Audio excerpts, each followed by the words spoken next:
Welcome back to the Triple Thread Podcast. I'm Lamar. And I'm Joey. And we have a VIPer, which means a very important podcaster. Welcome to the show, Laura Nell. Laura Nell Ferrell. I would say the most important VIP we've ever had. Well, I would your mother say, and all. So yes, I would say being my mama, she is very important. So I mama, hope so. Mama, as I call her, Mama, welcome to the show. Thank you. So good to have you. So good to have you. It's good to be here. Well, we're getting ready, Joey, so that you know. We're getting ready to celebrate a very special birthday for my mom. We won't tell that 48. birthday. 48, yes. No. 48. Yes.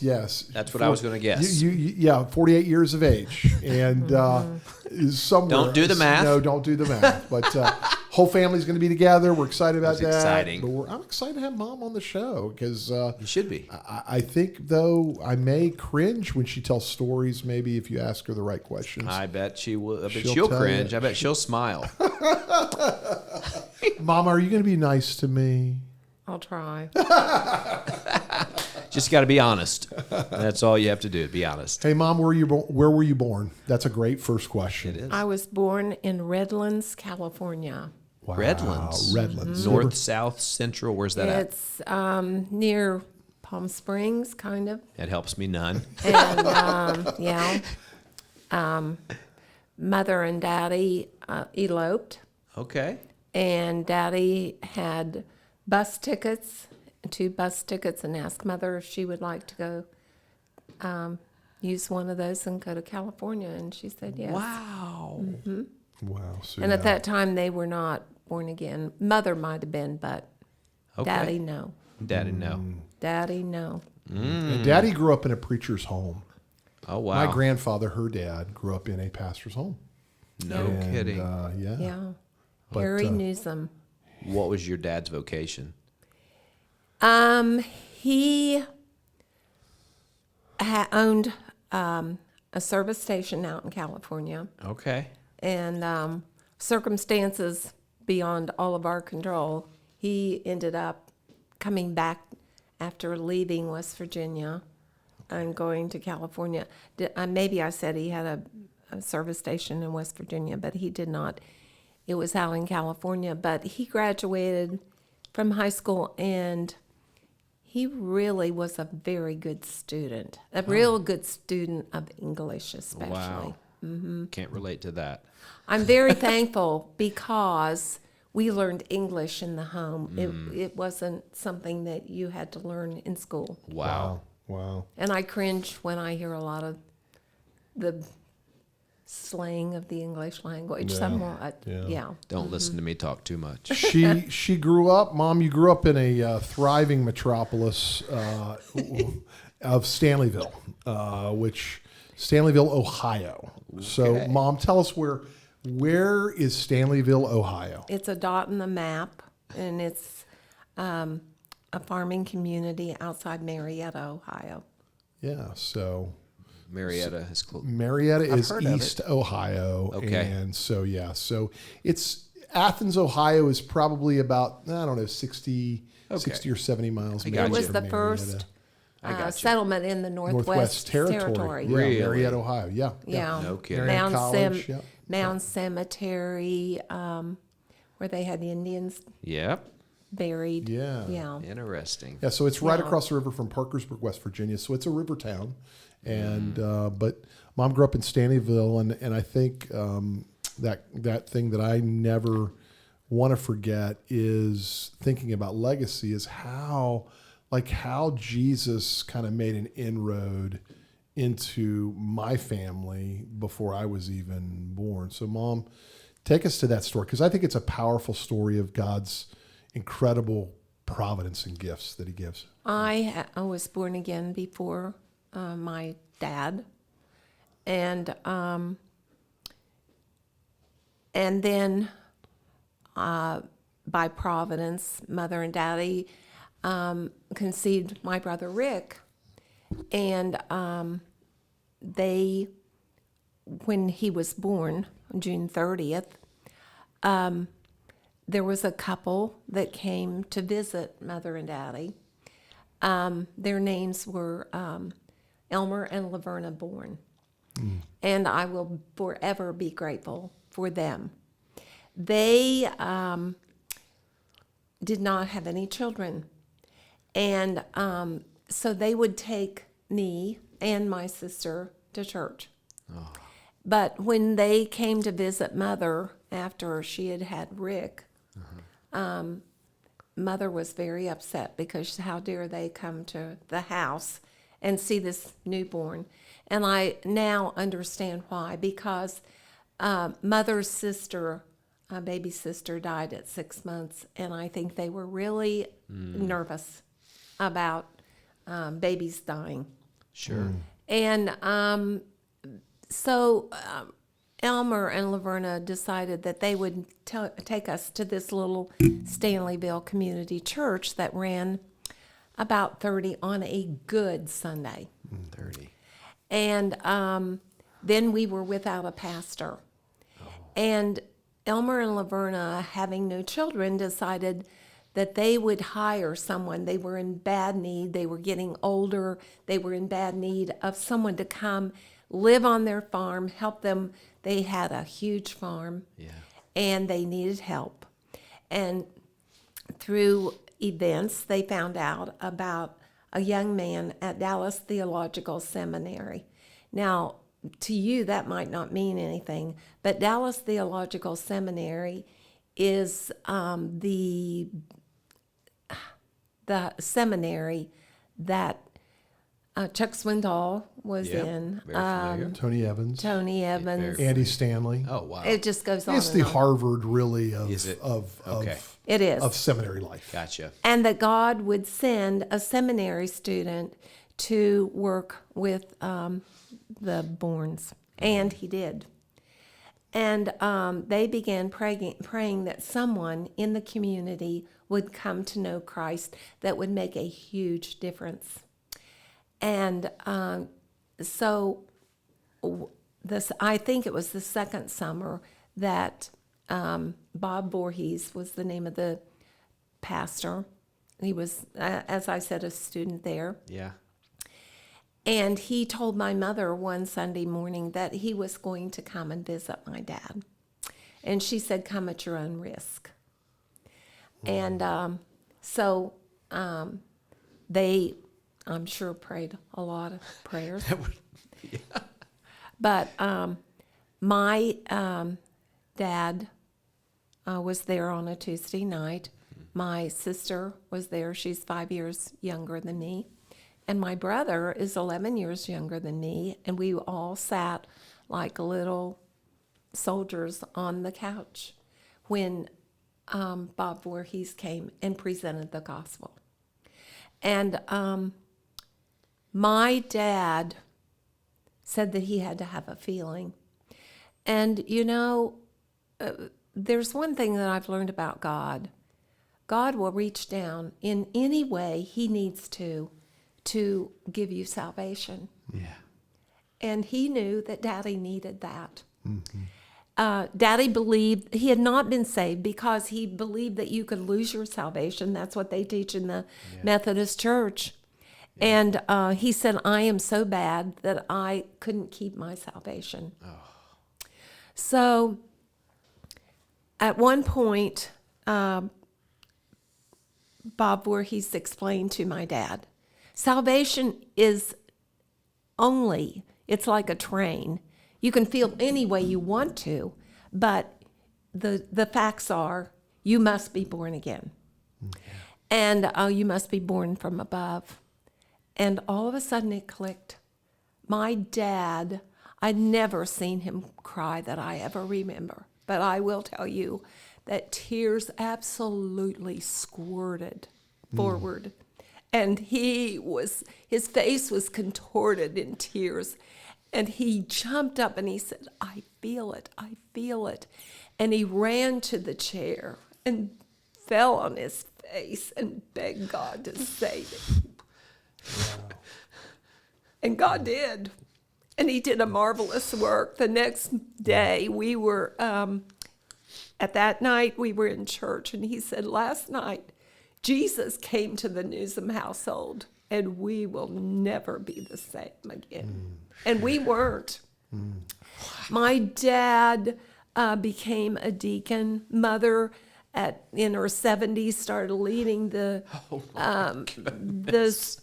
nursery, taking care of the nursery and doing everything she could. And Daddy, at 75, went to the Amazon and helped build a church. Yeah, it's 75. Yeah. Yeah. That's our legacy. Yeah, it's strong. It's strong. Wow. So that's obviously how your dad came to Christ. Yes. Tell me And about your story. I want to hear your story. My story was that Mother said that even as a baby, and I have a brother that I watched his life, so he's a pastor too. So as a baby, I would give my toys away. Now, it's not me now, but but I would give my toys away, and then she would say, I probably didn't have many, and because we were out in California and we had not much. Yeah. But I just said, well, Jesus would want me to give these. I mean, they need them. And then I came back to West Virginia, and my dad gambled away his service station trying to make money. But before that, something really wonderful happened, Joey. At age 9, Mother had not been home for 5 years, and she wanted to come home so badly, and for them to see baby Laura Nell, and then we had Eileen. But before that, so Eileen would 9 years old. We lived in Cherry Valley, and Mother was it was called a Seroptimus Club. And so she was asked to sell tickets to win a car. Okay. And so she decided that she didn't want to go out and say, would you buy a ticket? So she didn't feel good about that. So she decided that she would put all of our names on a ticket. And, the day came, and they drew my name.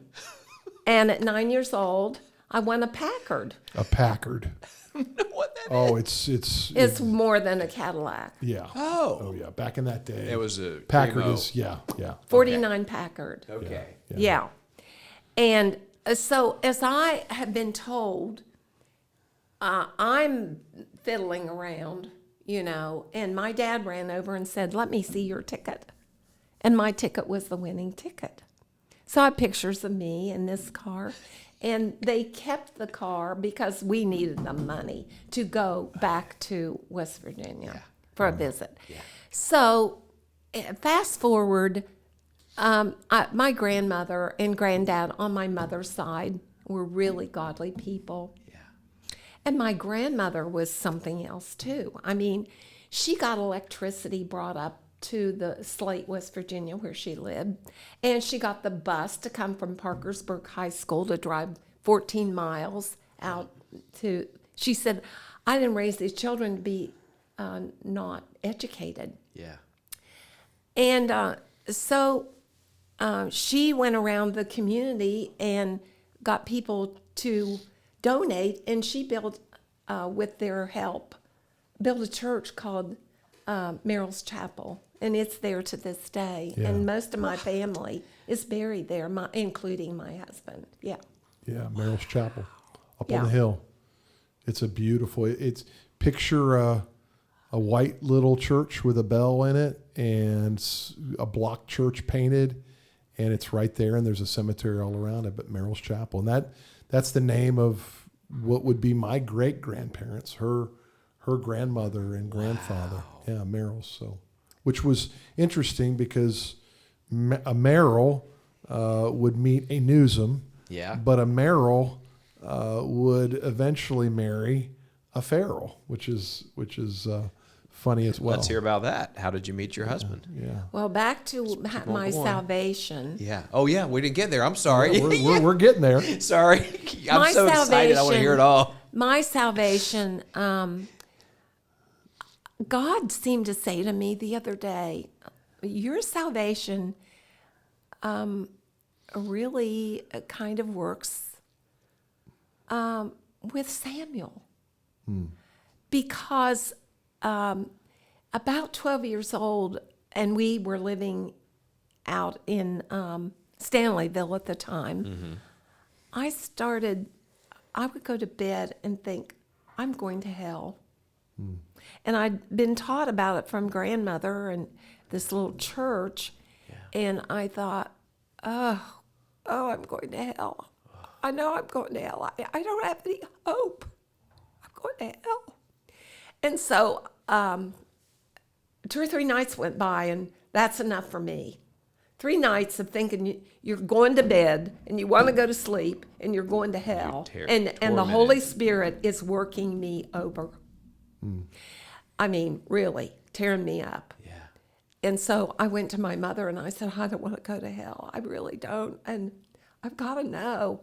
And so she said years later, shame on me, because she said, well, we need to get your grandfather over here and have him, your Methodist grandfather, come over here and talk to you. And I said, well, whatever, anything to help me sleep at night and to have assurance of my salvation. Sure. So around 12 years old, my grandfather came over, and I remember him very, very vividly. He had very thick glasses. I mean, they look like Coke bottle glasses, you know. And so he presented the plan of salvation. And then they set up a day for me to be baptized, which was sprinkling. Oh, yeah. And that was a hindrance to me, because it was a pride thing that my grandfather had baptized me. Well, my gracious. But I had not been taught the Word of God. And so it wasn't until I was 19 that I followed the Lord in believer's baptism in another church up in Alliance, Ohio. Wow. So back to that. What was that other question? Hey everybody, I'm really excited to announce that Dirty Big Secret is now on Amazon. That's right. It's now available for your friends and family, people that you work with, people you go to school with. Tell them about Dirty Big Secret. It truly is a life story, my life story, about the need for you and I to be in community. And so I would so appreciate you telling people. I would also appreciate if this has meant a lot to you. I know a lot of you have told me how much it's touched your life. If it has meant something to you, would you please give an Amazon review, because that just helps people see the opportunity for them to pick up the book. So please help us out, get the word out, go to Amazon, tell your friends, tell your family. So excited. You can look at the link below. It'll take you right to that link. I'm excited. Woo! Celebrate with me. Dirty Big Secret, the need for community. It's real. Blessings to you. How you met your husband. Oh, how I met Sorry, my I jumped husband. ahead. I was so excited about No. I didn't finish my first one yet. This Yeah. is a great. This is a great amazing. story, yeah. So I went to Ohio State for a year, Go Bucky. OHIO. We love that. and really it was really hard for me. Here is a little girl that has been very protected. I mean, I know nothing about hardly the birds and the bees. Okay. Really. Back in those days, you don't talk about that stuff. Right. It's Ever. A little different today. Oh, yeah. Quite different. Right. And for me to go to Ohio State was like someone dropped in the middle of, Oh, I can't imagine. I would say, in the middle of a new world. Yeah. And the girls that I roomed with, it was the craziest thing. They put me in with a Catholic girl and a Jew and me. That's the way they did it at Ohio State. God has a sense of humor. Oh, yeah, yeah. And anyway, I just did not fit there. I would cry and I wanted to go home. So after that year, my dad was sensitive enough to realize that I needed to come home, but he put out some options for me. And one, he had investigated that I could become a laboratory technologist. And so that's exactly what I did. I went back to my hometown of Marietta. Yeah. And I went to Marietta Hospital and had an intense year of medical training. I mean, the people now that draw blood, they go through schooling. We did not do that. We learned very quickly how to do that, and we were good. Yeah. And then not only that, all the blood work that you go through with a colder counter today, that came on the scene in the early 60s when I was in Alliance, Ohio. But that's another story. But anyway, back to this. I learned to be a lab tech, and I loved it. It was really my passion. I loved it. Sure. And of course, I did blood sugars, all blood counts. Just so much stuff. You did it all. Under you the did micro- it all. Under the You didn't send to microscope. LabCorp. Under the Right. microscope. You were doing it Yeah, yourself. yeah, you did. You. She was boiled the stuff. CompuNet. CompuNet or But- LabCorp. but- Right. But yeah, I got you. CompuNet, they just use the colder counter and they put the blood into this machine, Right. and it does all the work. Yeah. The machine was me, Yeah, I get it. Oh, Okay. Yeah. Okay. and and if they break down, you know what they do? Sorry, you'll have to wait for your results. That's what they do now. Yeah. Back then, Been there. you did it. Yeah. Yeah. So Incredible. fast forward, I worked under Dr. Rosenberg. Dr. Rosenberg was a hematologist, I think. I'm trying to remember what he did, but he did a lot of blood work. He was very, very smart. So he was in charge of the hospital, St. Joseph's Hospital in Parkersburg, West Virginia, and maybe Camden Clark. I can't remember. But also, he acquired a little hospital in a place called Grantsville, West Virginia. And the hospital there was one hospital in all the county. Wow. And it was up in the mountains. Okay. And they had very bad wrecks.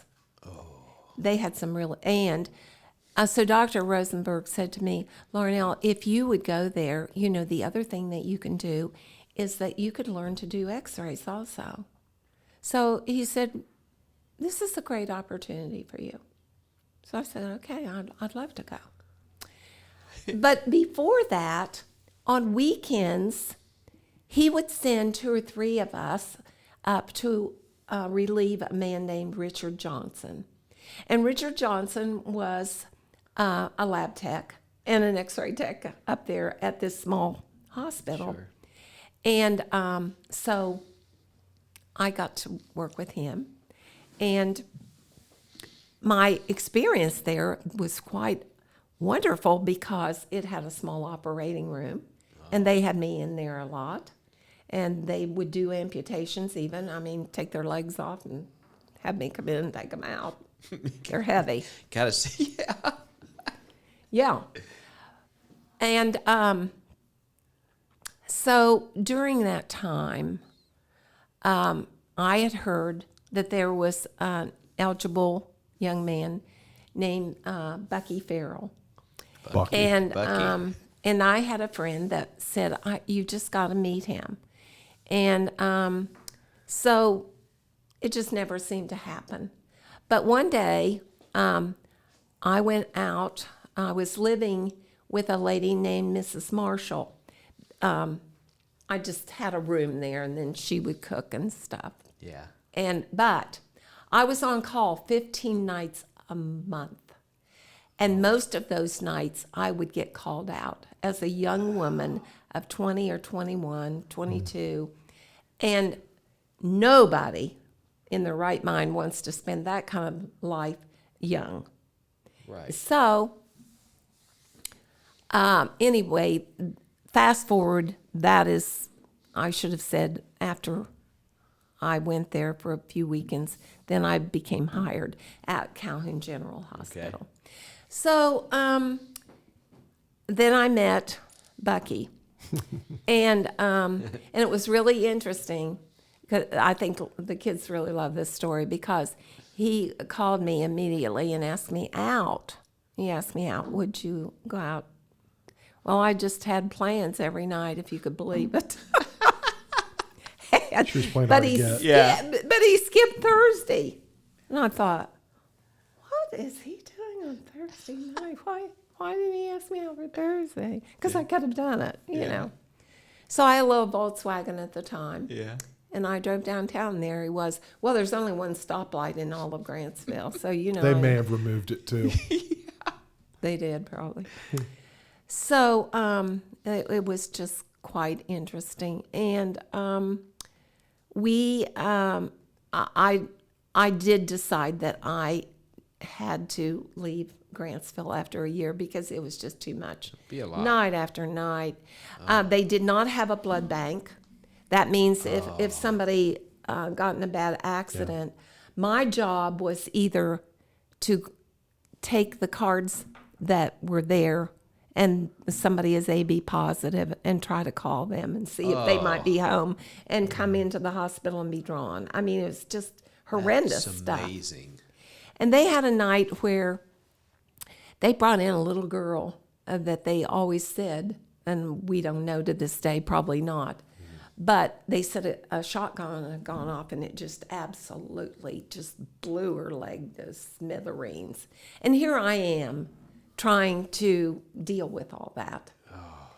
And but I came to the place where I decided to leave, and so I started writing to different hospitals, and I wrote to all the hospitals in Ohio, and Alliance starts with an A, so I got hired at Alliance, Ohio Yeah. very quickly. That's so funny. So I met, my husband to be knew that I was born again, but he, was not. And he would come to our house, and the family really loved him. You just couldn't help but, you know. So one of the things that I told you about the birds and the bees and all that stuff about, my parents were real stiff. I mean, they never hugged. I think Mother probably told me she loved me, but other than that, my dad didn't, Yeah. But the day he died, he certainly did, and, But my husband was able to get them to relax. Just relax. Wow. And, it was really a good thing. So we dated from, I don't know, I can't remember, but we were married in 1964, June 27th. Okay. And we were engaged 1 year, June 27th, 1963. And, of course, when I moved, then I found a wonderful church in Alliance, Ohio. And it was a wonderful church in that the pastor was very, he preached hard, real hard. I love it. And when he, I told my boyfriend, I said, you need to hear this. But I told the pastor, well, you'll probably only get one shot, so you better make it good. This is it. This is it. And I know that he gave the invitational song, Just As I Am, and the plea at least 3 times before he ever went forward. But he did. He came forward, and he stayed that night and was baptized. So, yeah. Then he went back to his hometown. So he was in college at the time. Yeah. Wow. Yeah. And that was a night in that would have been, what was that, Mom, 1962 that he came to Christ? December? Yes, December 2nd, 1962. And then And that was the beginning. And then you guys were married in 64. 64. Uh-huh. And Dad, how long, Mom, after that, that he gave his life to Christ, that he knew that ministry was the calling of his life? It was really interesting how all that worked out because, I mean, he and I were just gravitating to the Word of God and listening intently. And I had moved to Alliance, and so when he would, in fact, after we were married, he just moved up there. But he made application to Ball State. Do you remember that? Mm-mm. He did. And he flunked the entrance exam. Yeah, I do remember that. And he said, I don't know how in the world that could have happened because he said, I know I did very well. And he wasn't a dummy, but I'm thought, oh boy, I didn't know he was, ooh. Thought he was smart. What did I do? Yeah, what did I do? But it's very interesting that we just kind of talked about, and Brother Oni, who was the pastor at Alliance Baptist Temple, said, you know, you could go to Baptist Bible College and just see if there's anything there for you. Yeah. And so he decided he would. There was only a problem. He smoked. And he said, you know, they're not going to accept me if I smoke. I said, oh, well, just put the truth. I smoke. Yeah. And he said, yeah, right. They are not going to take me. I can just tell you, Lord, now they are not. And I'll never forget. And my dad started smoking when he was 8 years old. Yeah. That's incredible. West Virginia, 8. Yeah, I hear those stories and I'm blown away. Yeah. 8 years old. So, and so he came from a house of smokers. You know, his dad rolled his cigarettes. Yellow walls, the whole. I still remember. My grandfather, his dad rolling. I remember just being mesmerized. Yeah, just Prince Albert in a can. Yeah. Yeah. So he said, did he put it down on the application? I smoke. No, he said with God's help, and it was it had come down to the wire. I mean, it's the end of August, and we've only been married since June, so this was, ugh. So he said, by God's grace, I'm going to say no. And he put no, and then he put it in the mail because that's the only way you can make application. Right. No email. Yeah. So he put it in the mail, and he made plans to go. And, it was really terrible because we'd just been married. We were newlyweds, and we didn't know what God was doing. We didn't know if he'd like it. We didn't know if we could stay. And I had a good job, and he had no job by then, you know. He did have a job in Alliance. Mm-hmm. He was working with some kind of a parts. He would chase parts. Okay. And so, you know, he had that job, and he was going to go to school to Ball State, we thought. Yeah. And so he went out. He got on a bus to go to Springfield, Missouri, and he wanted to smoke, of course. Of course he did. Of course he did.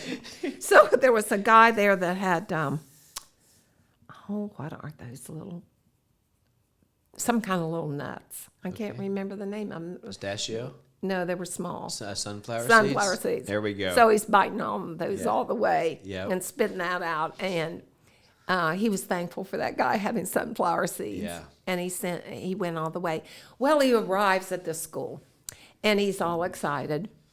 And they're not excited. And he ran into a gentleman that was no nonsense. Oh. And he said, what are you doing here? Well, I made application. Well, you're married? Where's your wife? Well, she's back in Ohio. What? Yeah, she's back in Ohio. I'm just here to see what God's trying to do. Right. So he said, well, we don't have any place for you. We've never had a place for a married student without his wife. Yeah. Well, let's put him in the single student dorms. That's all they could do. Right. And so he's married, having a curfew at night. He'd been in Smoked since he was reserves. 8. He'd been in the reserves in the military reserves, and now he's structured. Oh Yeah. yeah, real. And and they let him stay, and God started calling him. And so it wasn't until Thanksgiving that I moved out there. So I had to sell everything and lock, stock, and barrel and go out there. And then when we had Lamar was 10 days old, and Buck was in a head-on collision and was in the hospital most of December, and broke his sternum and several ribs, and me with a brand new baby, and the car demolished.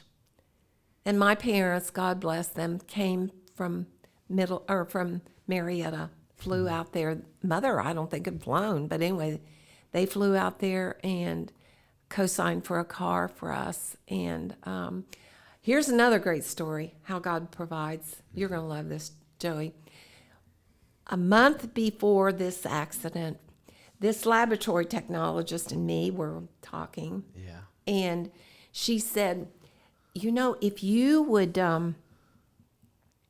like to, she said, I just got a policy for $5, and it's an accident policy. And if you take this out and you were to have an accident, they would pay for everything in the hospital and pay all your expenses and pay when nobody's able to work and all this stuff.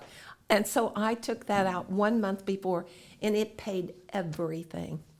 Everything. Provision of God. Yeah. Typically, insurance doesn't work that way. No. It's amazing. The provision of God. Yeah. It looks like And you're my probably time's up. hesitant. Don't worry about that time. You were probably hesitant to buy it at the time, I'm going to guess, because money was tight. Money was tight, and I didn't tell you when I went out there. Is it turned off or not? Don't worry You're about good. it. Oh, no, we're You're rolling. good. You pretend that You're clock's when not there. when I went out there, Buck couldn't get a job, and he was working 35 cents an hour washing dishes, and he had to walk to work. And then I was a lab technician there. Yeah. And so I got a job in my first job out in the West. And I was working for a Jewish gentleman. And God began to work on my heart and say, what you should do is probably go to school for the summer session and take a few classes. And so I said, well, I'll do that. But I had to clear it with my boss. So I went in and asked the boss if I could just work afternoons through the summer. Yeah. And I'll go to school just for a few weeks. He said, well, I'll have to think about it. So the time was getting near for me to get this job. Sure. Or go to school. I don't mean get the job. Go to school. And he hadn't replied, so I went in and asked him, and he said, yeah, you can go, but you're fired. I said, what? He said, yeah. I said, why? He said, because you would have left me anyway. And I said, no, I'm a Christian. He was Jew, remember. I'm a Christian. We don't do that. Good Christians, bad Christians. They're all the same. Well, needless to say, my husband was ready to choke him. Bucky. Bucky was going to go down there and Choke him, yeah. choke him out. Show you what a bad Christian. Yeah, what a bad. And I'm begging him. Oh, He no. had quit smoking too, so he was ready. He was, yeah. He was ready to choke him out. So what happened, Mom? So I was terminated, and I still had a few more days there. Yeah. But my husband's making 35 cents an hour, and I call home, and I'm telling Mother and Daddy, I am crying. And they're saying they were real helpful. Why would you jeopardize your job like this? Not what you needed. And I am really a wreck. Nobody else to turn to, Right. and Buck's ready to choke him out. So I learned to fast for the first time in my life. I went 1 week without eating anything.